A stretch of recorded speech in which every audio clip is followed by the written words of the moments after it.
গুপ্ত শব্দে আমাদের কোনো অ্যালার্জি নাই। আমরা গুপ্তও না।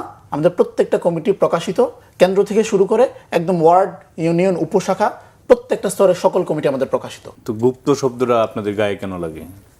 জীবন বলছিলেন যেই ঘটনা থেকেই সংঘর্ষের সূত্রপাত চট্টগ্রাম সিটি কলেজে, সেখানে যখন গুপ্ত দেয়াল লিখন করা হলো ছাত্র দলের পক্ষ থেকে, তখন আমাদের সিটি কলেজের যে সভাপতি ছিল সে নিজে সেই গুপ্ত শব্দের সাথে ছবি তুলে ফেসবুকে দিয়ে এটা সেলিব্রেট করেছে।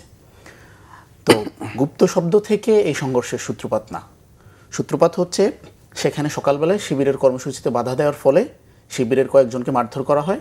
শিবির বিকেলবেলা সেখানে আবার পুনর্বার প্রতিবাদ মিছিল করার ঘোষণা দেয়। সেই প্রতিবাদ মিছিলে বহিরাগত এসে ইভেন চট্টগ্রাম ইউনিভার্সিটি থেকে এসে চট্টগ্রাম সিটি কলেজে হামলা চালানো হয়। সো আমি ওনার সাথে স্ট্রংলি দ্বিমত করি যে গুপ্ত শব্দ থেকে আসলে মূলত এই ধরনের ঘটনাটা ঘটে নাই। ইভেন আপনাদের কোনো অ্যালার্জি নেই? আমাদের কোনো অ্যালার্জি নাই।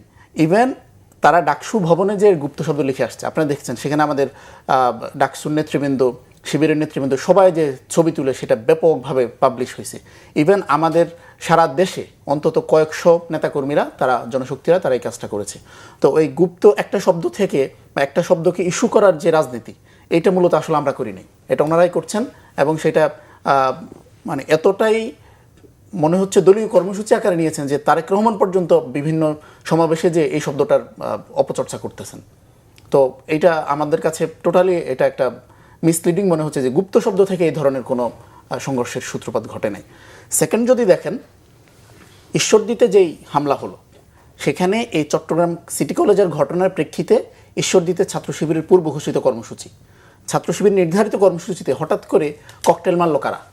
হঠাৎ করে সেখানে ইট পাটকেল মেরে ছাত্র শিবিরের মিছিলে হামলা করলো কারা?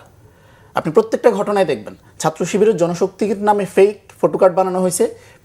তার হলে যে, তার রুমে যে তাকে, সলিমুল্লাহ মুসলিম হলে মাহমুদের রুমে যে তাকে নিরাপত্তার, তার জীবন নাশের হুমকি দেওয়া, সে জীবনের নিরাপত্তার জন্য শাহবাগ থানায় আসলে শাহবাগ থানায় হামলা করা, এই প্রত্যেকটা জিনিস, কোন জিনিসটা এখানে আসলে মূলত গুপ্ত শব্দ থেকে আসা?